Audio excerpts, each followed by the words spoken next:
Hai, selamat malam semua. Kita bersama dalam segmen Malam Segar ataupun segmen santai je.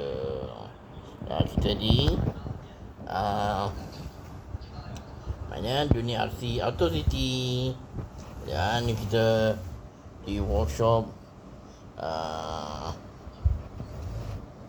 ni yang biasa lah. Kita punya bas kita yang baru sampai daripada Johor Bahru, di Melaka. Itu kenderaan-kenderaan apa uh, di dalam workshop lah. Ini penerimaan kenderaan baru. Okey, ni dia projek 911. Siapakah penerima projek ni? Adakah Cik Dirisha kita akan terima kenderaan baru ini? Cik Alim, saya dengar dia dapat D-Max baru. Yang kenderaan yang Cik Alim pakai tu akan dinaik taraf. Akan ada, kita akan ada apa, buat sikit pembaruan lah pada kenderaan Cik Alim dan kereta Cik Badrul. Yang ni ganti kepada Cik Alicia, bergantung pada Cik Alicia lah. Kalau Cik Alicia nak pakai, dia ganti apa, Cik Alicia sekarang dia dapat apa, Mini Cooper. Tengoklah mana dia nak, mana dia berkenan lah kan.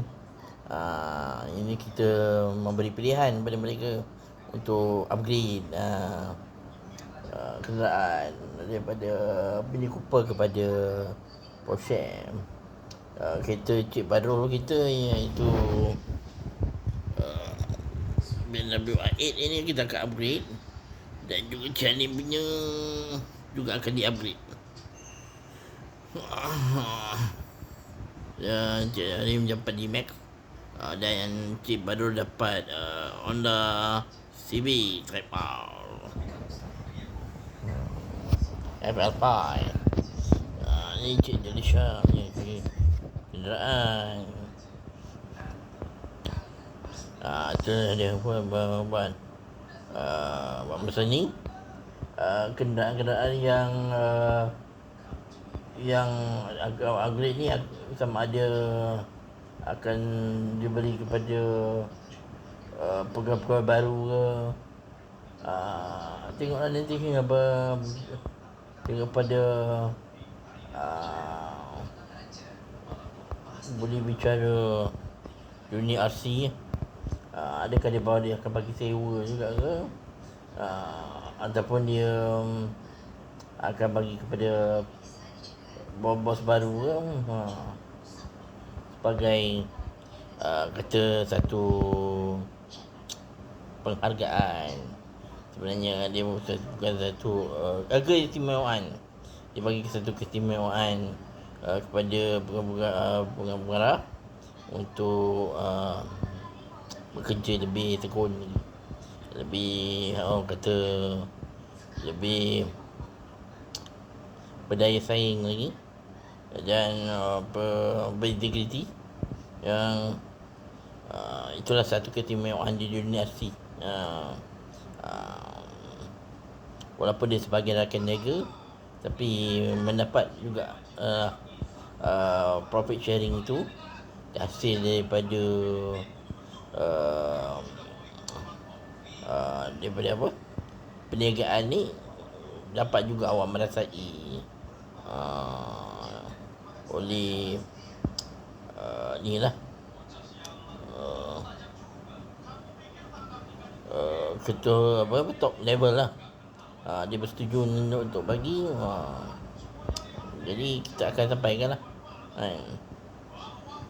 Dia bagi semua semua bersemangat dalam menjalankan tugas. Tak adalah ketinggalan, tak adalah orang kata ada yang terasa hati, dah kerja bertungku lumus, tidak diberi penghargaan kan.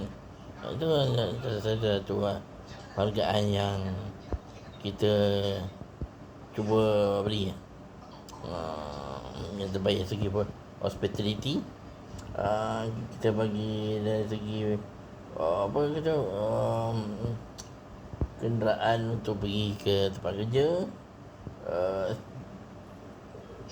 kemudahan-kemudahan lain lah.